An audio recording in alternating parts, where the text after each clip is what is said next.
humbled multiple times by the hospitality of the black church.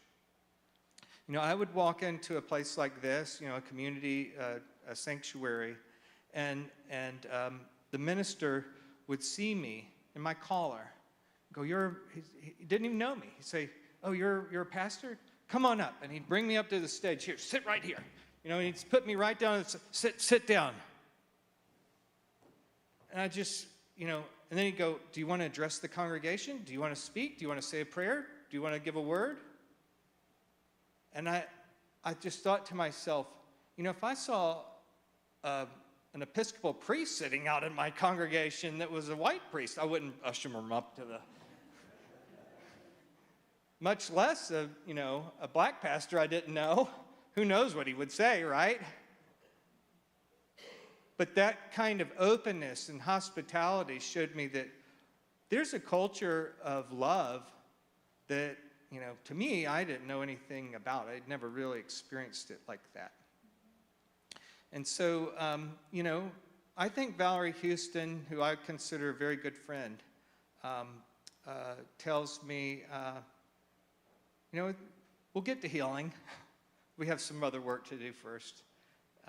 Loman Oliver invited me to come to a big rally in the middle of downtown Sanford one day. And I showed up, and I was the only white minister in a sea of other people that were black. And they had signs up that said, Trayvon Martin, a modern-day lynching. You know, those were the signs. And there was press there and everything. And Loman wanted me to get up and speak. And I saw the scene, and I was like, no way. I cannot put myself in front of a sign that says modern-day lynching and have that show up on the news in my congregation. And I said that to Loman. I said, Loman, I appreciate you inviting me to this, and I'll be a part, but I just can't get up there and speak with. And he said to me, and I'll never forget this, he said, Charlie, you're a person of God. Don't worry about it. Have a little faith and do your thing.